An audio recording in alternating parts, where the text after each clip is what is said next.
Hello everyone, today we will discuss about the political parties. जैसा आप board पर देख रहे हो कि आज हम ये टॉपिक पढ़ेंगे पॉलिटिकल पार्टीज़। तो सबसे पहले टॉपिक स्टार्ट करने से पहले मैं आपको ये बताना चाहूँगी कि what is political party. You should know what is political parties. Everyone listen this word political parties very well. सब लोगों ने बहुत अच्छे से सुना होगा कि पॉलिटिकल पार्टीज़ की बीजेपी ये कर रही है, कांग्रेस ये कर रही है, पॉलिटिकल पार्टीज़ ये कर रही हैं। तो आप सब लोगों ने अच्छे से पढ़ रखा है कि पॉलिटिकल पार्टीज़ क्या हैं, पर आज हम इनका ब्रीफ डिटेल डिस्कशन करेंगे कि सच में पॉलिटिकल पार्टीज़ होती क्या हैं। तो सबसे पहले हम उसकी डेफिनेशन के बारे में बात करेंगे। तो political parties is a group of people. Political parties is a group of people which comes together to contest election and hold power of government. Means कि political parties a group of people. सबसे पहले बात आती है कि group of people की क्या है, वो ग्रुप ऑफ पीपल्स कि वो ग्रुप ऑफ पीपल्स है, यानी कि एक जो पीपल्स हैं उनके ग्रुप है पॉलिटिकल पार्टीज। दूसरा है कि दे कम्स टूगेदर कि वो सब मिलते क्यों हैं, टू कंटेस्ट इलेक्शन, इलेक्शंस में पार्टिसिपेट करने के लिए।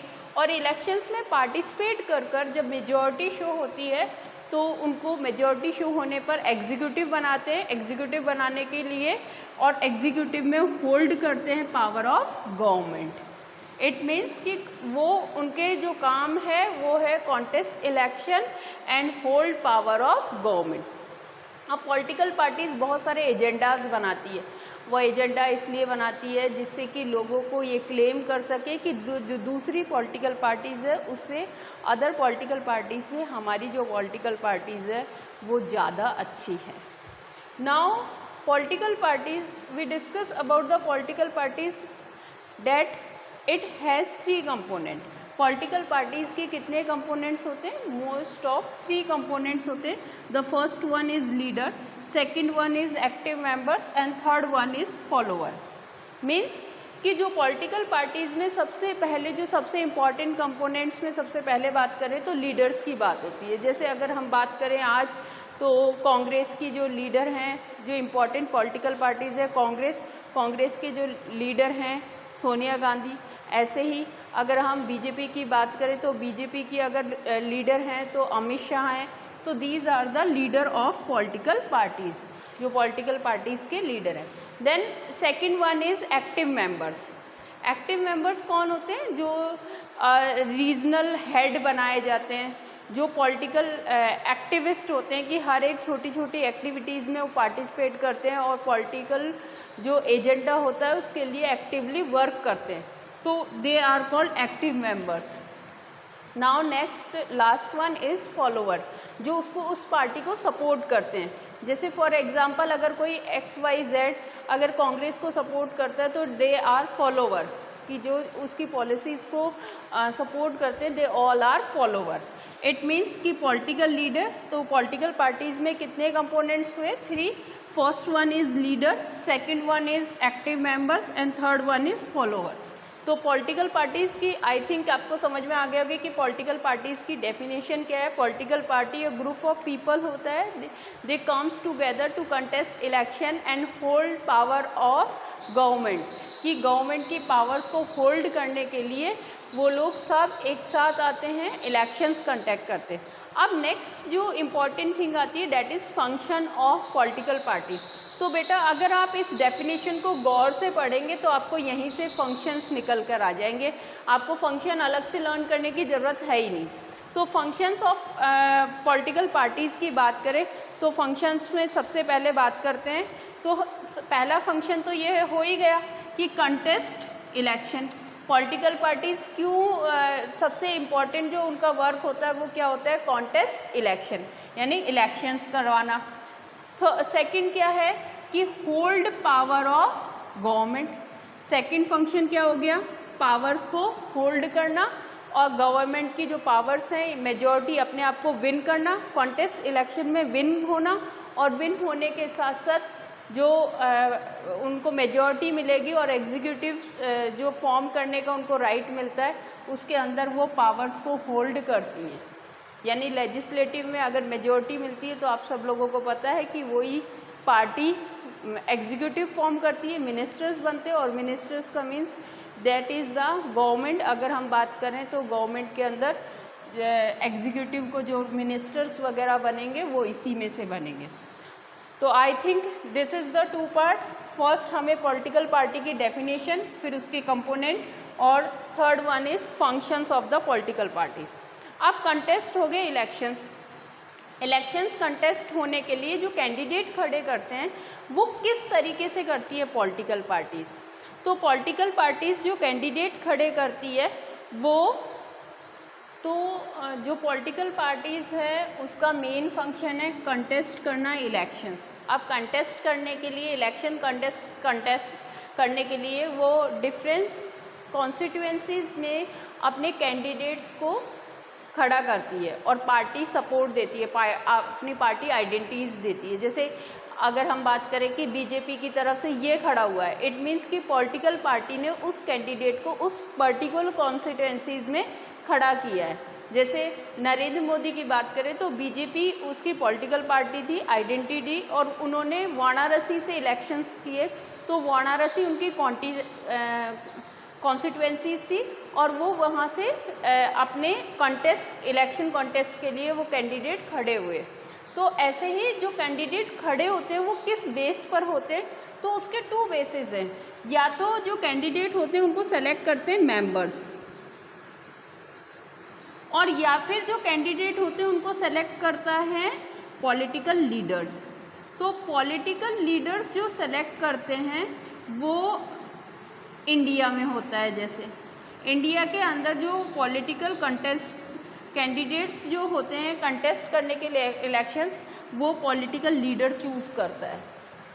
जबकि अगर हम यूएसए की बात करें, जैसे यूएसए के अंदर वहाँ पर जितने भी मेंबर्स हैं उस पॉलिटिकल पार्टी के, वो मेंबर्स वोटिंग के थ्रू वो पर्टिकुलर कैंडिडेट को खड़ा करते हैं कि ये कैंडिडेट हमारी पार्टी के लिए सही होगा।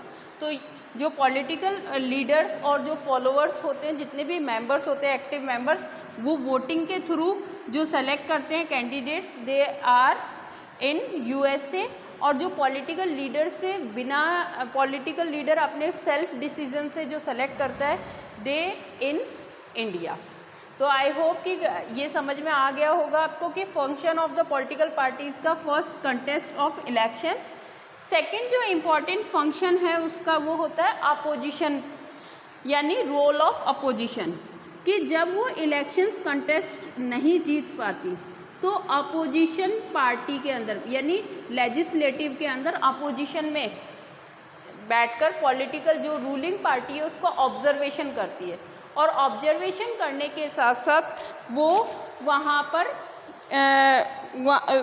पर उनके काम को ध्यान रखती है, और जो भी वो गलतियाँ कर रहे हैं या फिर जो भी वो कुछ जैसे मोनोपोली कर रहे हैं या अपनी मनमर्जी कर रहे हैं या फिर कोई एक सेक्शन है जिस पर ध्यान नहीं दे रहे हैं, तो पॉलिटिकल पार्टी उनके रूल रेगुलेशंस और जो भी वो फॉर्मेशन कर रहे हैं या इम्प्लीमेंट कर रहे हैं जो भी पॉलिसीज़, उन पर उनकी बुराइयों को लोगों के सामने करती है और उनको डिक्टेटर होने से रोकती है। तो रोल ऑफ अपोजिशन यानी कि वो रूल जो मिस यूज़ ऑफ पावर्स को नहीं होने देती, रूल ऑफ जो अपोजिशन पार्टीज़ है वो। तो पॉलिटिकल पार्टीज़ का जो सेकंड इम्पॉर्टेंट रोल है that is role of opposition, जो misuse of the rules को नहीं होने देती है और जितने भी रूलिंग पार्टी के जो भी एक्टिविटीज़ करती है उस पर वो ऑब्जर्वेशन रखती है और इसी से वो पब्लिक ओपिनियन भी बनाती है। यानी third one form the public opinion, कि जो अपोजिशन पार्टी है वो रूलिंग पार्टी की कमियों को लोगों के सामने लेकर आती है और जिससे जो पीपल हैं वो ये एनालाइज कर सकते हैं कि ये सही जो पॉलिटिकल पार्टी है, जो रूलिंग पार्टी है, वो हमारे लिए अच्छा काम कर रही है या गलत काम कर रही है। तो लास्ट वन है form the public opinion. These are the important function of political party.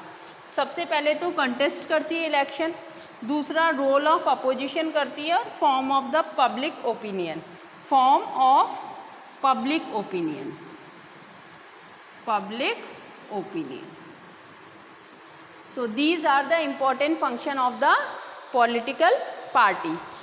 And next is important topic is your political system. Now India के अंदर अगर हम बात करें कि पॉलिटिकल पार्टीज़ में पॉलिटिकल सिस्टम, अगर दूसरे वर्ल्ड की कंट्रीज़ के बारे में बात करें तो ये देखेंगे कि हमारे वर्ल्ड के अंदर पॉलिटिकल जितने भी डेमोक्रेटिक है उनके अंदर पॉलिटिकल सिस्टम, पॉलिटिकल पार्टीज़ के जो सिस्टम्स हैं वो किस तरीके से हैं। यानी कुछ कंट्रीज़ में हमने देखा कि वन पार्टी सिस्टम है, कुछ में हमने देखा कि टू पार्टी सिस्टम है और कुछ में हमने देखा मल्टी पार्टी सिस्टम है। तो हम बात करेंगे अभी political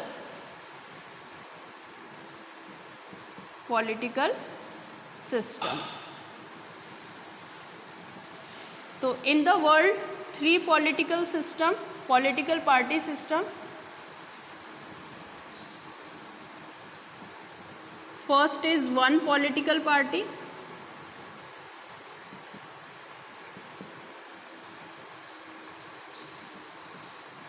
second one is 2 political parties,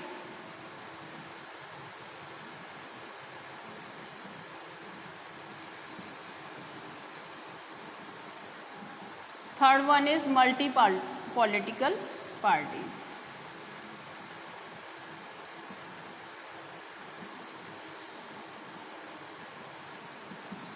अब बात करते हैं कि वन पॉलिटिकल पार्टी होता क्या है। इसके अंदर पूरी कंट्री में एक ही पार्टी होती है, यानी वन पार्टी होती है। वन पार्टी होल कंट्री कि एक ही पार्टी होती है पूरी कंट्री के अंदर, और इसके अंदर पीपल्स को कोई ऑप्शन नहीं होता कि वो उनके पास कोई चॉइस नहीं होती, सिर्फ उनसे ये यस और नो दिया जाता है उनको कि आप वोट देना चाहते हैं या नहीं देना चाहते। तो यहाँ पर पॉलिटिकल पार्टी अगर हम एग्जांपल लें कि वन पार्टी सिस्टम कहाँ पर है वर्ल्ड में, तो मोस्ट ऑफ कम्युनिस्ट कंट्रीज़ है, जो कंट्रीज़ हैं जहाँ पर कम्युनिस्ट पार्टी का जहाँ रूल है, उन पार्टीज़ के अंदर, कम्युनिस्ट कंट्रीज़ के अंदर वन पार्टी सिस्टम है। कम्युनिस्ट कंट्री के अंदर for example China, Cuba, these are the in these country the one political party system is exists. Now two political parties में हम देखें तो टू पॉलिटिकल पार्टीज़ के अंदर टू पार्टी सिस्टम होता है, यानी 2 पार्टीज़ होती हैं। तो टू पार्टीज़ के अंदर क्या होता है, जैसे फर्स्ट ऑफ ऑल 2 पार्टीज़ होती हैं, that's why it is called bi-party system, bi-party system। bi-party system, इसमें वन पार्टी, तो जो वन पार्टी है वो तो क्या हो जाएगी पावर में, one party comes to power and other party, जो अदर पार्टी होगी इट इज इन अपोजिशन, यानी एक पार्टी तो पावर में बैठेगी और एक पार्टी उसके वर्किंग का ऑब्जर्वेशन करेगी, उसके काम का ऑब्जर्वेशन करेगी, तो उस पार्टी को हम बोलेंगे अपोजिशन पार्टी। तो ये 2 पार्टी सिस्टम अगर हम देखें तो वर्ल्ड के अंदर यूएसए में देखने को मिलता है, यूएसए में 2 पार्टी सिस्टम है। तो इसी तरीके से अगर हम नेक्स्ट वन कहें, यहाँ पर फिर लोगों को चॉइस मिल जाती है कि whether which party is good और which party is not working properly. So this is all about the 2 party system. अब हम बात करते हैं मल्टी पार्टी सिस्टम की। तो मल्टी का मीन्स यहाँ आपको समझ में आ गया होगा, more than 2 parties in a country, that is called multi party system, जहाँ पर 2 पार्टी से ज़्यादा होती हैं, जहाँ पर मोर देन 2 पार्टी, यानी first of all more than 2 parties is called multi-party system. Multi-party system.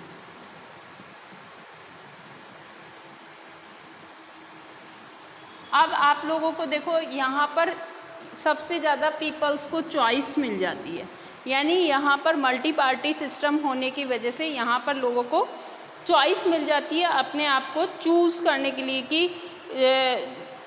कि उसके अंदर वो अपनी चॉइस के हिसाब से किसी भी पार्टी को वोट दे सकते हैं। साथ में यहाँ पर ये भी देखा जाता है कि बहुत सारी सेवरल पार्टीज़, यहाँ पर बहुत सारी पार्टीज़ एक साथ आती हैं, तो several parties comes together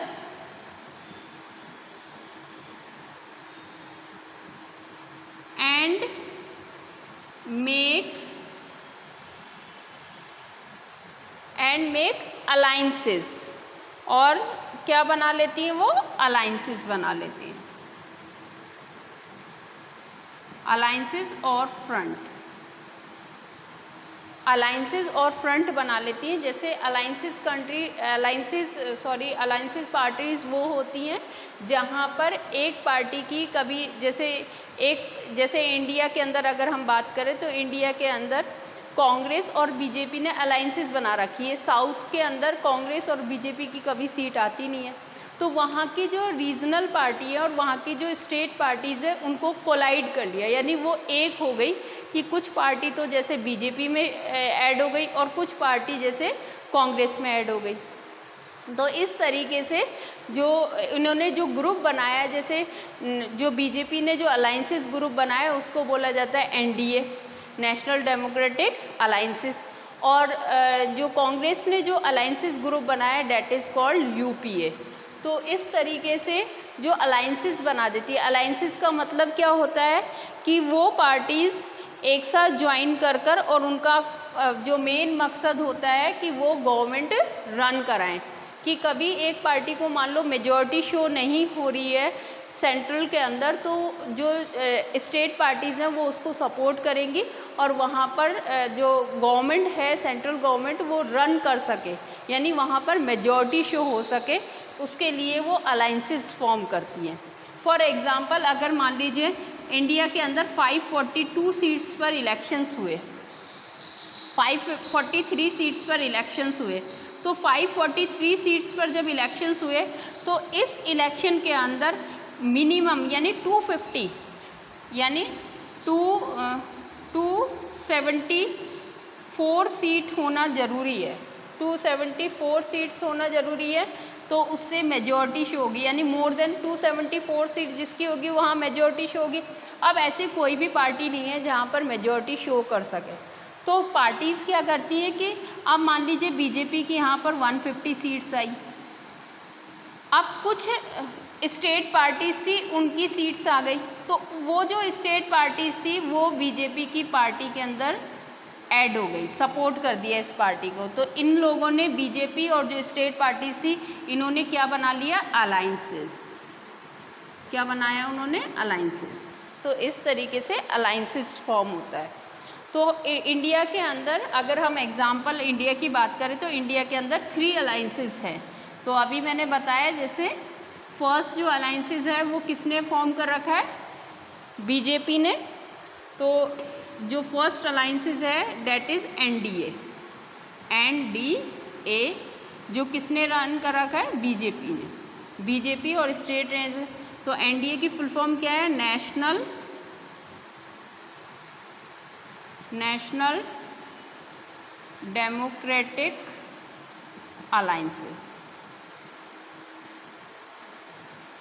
alliances. Next जो अगर हम बात करते हैं तो नेक्स्ट जो है वो कौन सा है? यूपीए। नेक्स्ट कौन सा है? यूपीए। यूपीए की फुल फॉर्म क्या है? यूपीए की United progressive alliances. And last one is left front.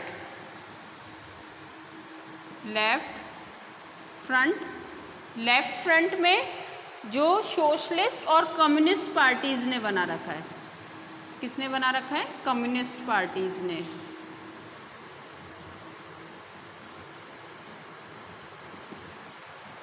ये किसने बना रखा है? यूपीए कांग्रेस ने। ओके, तो these are the 3 alliances in India. Now अब बात करते हैं हम कि challenges of the political parties, कि पॉलिटिकल पार्टीज के सामने कौन कौन से चैलेंजेस हैं। चैलेंजेस ऑफ पॉलिटिकल पार्टीज की बात करें कि पॉलिटिकल पार्टीज में चैलेंजेस क्या क्या हैं, तो सबसे पहला जो चैलेंजेस है, lack of internal democracy within the parties, कि पार्टीज़ के अंदर इंटरनल डेमोक्रेसी की बहुत लैकिंग है। कैसे? कि वहाँ पर ये अक्सर देखा जाता है कि जो लीडर है वो अपने ही विचार, जो जितने भी एक्टिव मेंबर्स हैं और फॉलोअर्स हैं, उनके सामने रखता है।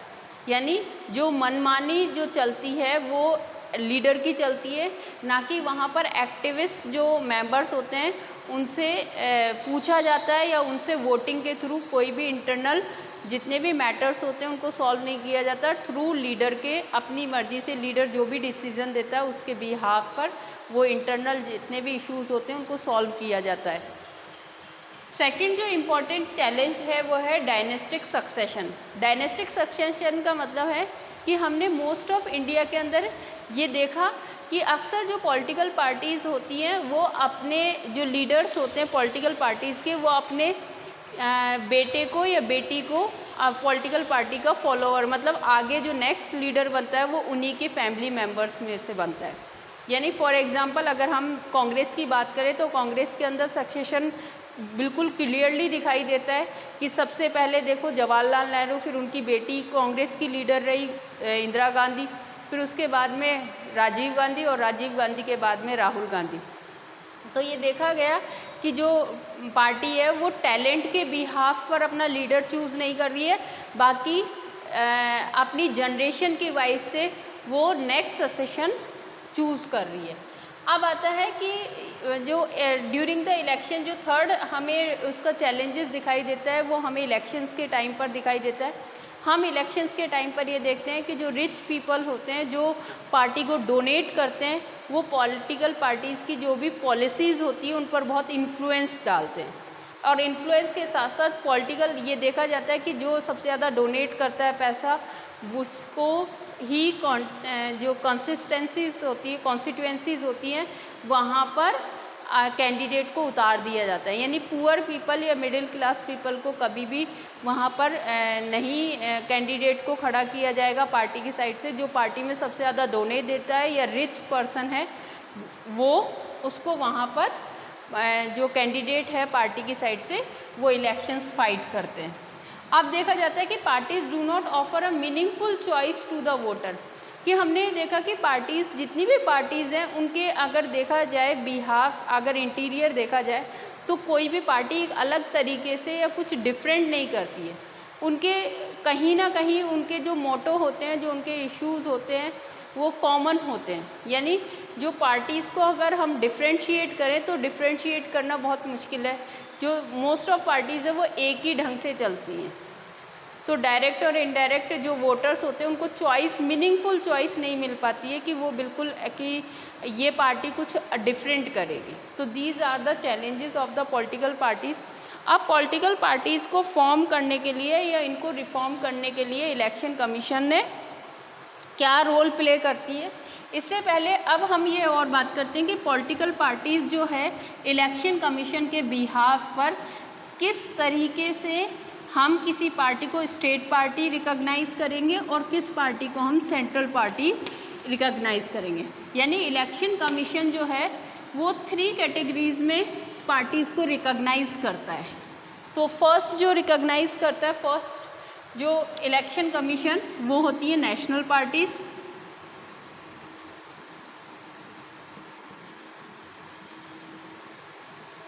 सेकंड होती है स्टेट पार्टीज़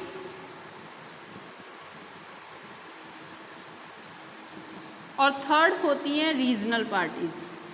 अब इलेक्शन कमीशन इनको किस बिहाफ पर रिकॉग्नाइज करता है कि ये पार्टीज़ किस तरीके से, कि कौन सी पार्टीज़ कौन से कैटेगरी में। तो सबसे पहले हम ये बताते हैं कि जो पॉलिटिकल पार्टीज़ है उसको कब पॉलिटिकल पार्टी का मतलब दर्जा दे गई। तो जब कोई भी पार्टी 2% टोटल लोकसभा सीट्स को विन करती है, यानी टोटल लोकसभा सीट्स विन कर लेती है, तो उसे पॉलिटिकल पार्टीज फॉर्म और from the three states, 3 states के अंदर से 2% लोकसभा सीट्स अगर उसे मिल जाती हैं तो वो नेशनल पार्टी के रिकॉग्नाइजेशन में आ जाती है, उसके क्राइटेरिया में आ जाती है। इसके साथ साथ ही 6% of the votes in general elections, general election के अंदर कम से कम उसे 6% वोट मिलने चाहिए एटलीस्ट लोकसभा सीट्स पे, जब जाकर उसे हम नेशनल पार्टी रिकॉग्नाइज करेंगे।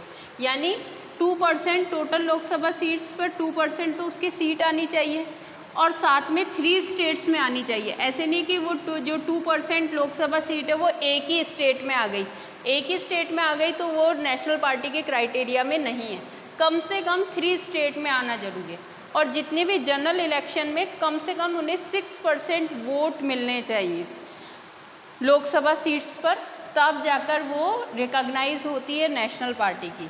तो ऐसे ही हम अगर बात करें स्टेट पार्टीज़ की, तो स्टेट पार्टीज़ के अंदर कम से कम एटलीस्ट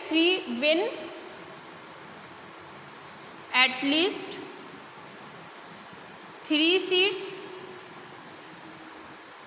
और 3% सीट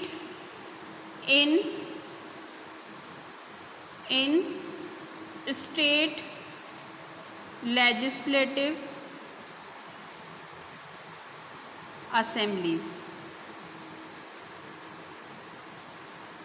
यानी कि कम से कम स्टेट पार्टी जब रिकॉग्नाइज होगी तब कम से कम या तो उसे 3 सीट्स मिल जाएं जहां पर जहां पर जो लेजिस्लेटिव असेंबलीज में सीट कम है, या फिर उसे 3% लेजिस्लेटिव असेंबली की सीट्स अगर वो विन करती है, जीत जाती है, तो उसे स्टेट पार्टीज रिकॉग्नाइज होगा। साथ में विन मिनिमम 1 सीट इन लोकसभा, विन मिनिमम 1 सीट इन लोकसभा, 1 सीट लोकसभा के अंदर विन होना कंपलसरी है। एवरी 25 सीट्स पे, यानी कि लोकसभा की हर एक 25 सीट पे से अगर हम ये मान के चलते हैं कि 25 सीट्स लोकसभा की हैं एक स्टेट के अंदर, तो उस स्टेट के अंदर से 1 सीट कौन विन होनी चाहिए, स्टेट पार्टी के थ्रू विन होनी चाहिए, जिस पार्टी को हम रिकॉग्नाइज कर सकते हैं स्टेट पार्टीज़। और रीजनल पार्टीज़ तो बहुत सारी होती हैं। अगर उसकी कोई सीट नहीं आती है लोकसभा के अंदर, मान लो 1 सीट नहीं आ पाई उसकी लोकसभा के अंदर, तो उसके टोटल जितने भी जनरल असेंबली में इलेक्शंस होते हैं उसमें 8% टोटल जो वोट्स हैं उसका 8% वोट उस पर्टिकुलर पार्टी को आना चाहिए, तो वो पार्टी स्टेट पार्टी रिकॉग्नाइज होगी। तो these are the criteria of the state party recognition. अब कुछ कॉन्स्टिट्यूशन ने और कुछ सुप्रीम कोर्ट ने एफर्ट्स मेड करे जो ये पॉलिटिकल पार्टीज़ को रिफॉर्म करने के लिए। अब इनके लिए क्या किया, तो कॉन्स्टिट्यूशन के अंदर ये बता रखा है कि अगर कोई ड्यूरिंग द रूलिंग पार्टी, अगर कोई रूलिंग पार्टी है जैसे अभी रिसेंट में हमने राजस्थान में देखा कि जो सचिन पायलट है उसने अपनी पार्टी छोड़ दी, मतलब वो वहाँ पर वाइस चीफ मिनिस्टर था और वाइस चीफ मिनिस्टर होने के बावजूद उसने अपनी पार्टी को छोड़कर और बीजेपी में मर्ज होने की कोशिश करी। तो अगर इस तरीके से अगर कोई कंटेस्ट करता है या कोई भी मिनिस्टर या कोई भी विनिंग जो पार्टी का मेंबर अगर ऐसा कोई कुछ करता है तो उसे उस पोस्ट से रेजिग्नेशन देना होगा या फिर उसके लिए उस पार्टी उस एमएलए को उस सीट को छोड़ना पड़ेगा, तब जाकर वो सीट या वो जो दूसरी पार्टी के अंदर जा सकता है। नेक्स्ट जो सुप्रीम कोर्ट के ऑर्डर हैं कि अब हमने देखा कि बहुत सारे क्रिमिनल्स ऐसे होते हैं जो कंटेस्ट करते हैं इलेक्शन, तो इस बार जो सुप्रीम कोर्ट के अंडर जितनी भी आपकी प्रॉपर्टी है उसका आपको ब्यौरा देना होता है, आपके कितने क्रिमिनल केसेस फाइल हैं उनका आपको डिटेल फिल करनी होती है। तो दिस इज़ द रिफॉर्म जिससे कि जो पॉलिटिकल पार्टीज़ में जो चैलेंजेस हैं उनको रिफॉर्म कर सकें हम। और इलेक्शन कमीशन जो जितने भी पॉलिटिकल पार्टीज़ हैं उनसे ये कहता है कि वो इनकम टैक्स फाइल करें, क्योंकि उनके पास फंड बहुत सारा होता है और उसका हिसाब नहीं होता। तो जितनी भी पॉलिटिकल पार्टीज़ होती हैं वो इनकम टैक्स रिटर्न फिल करती हैं। तो this is all about the political parties and I hope कि आपको समझ में आया होगा। Thank you, have a nice day.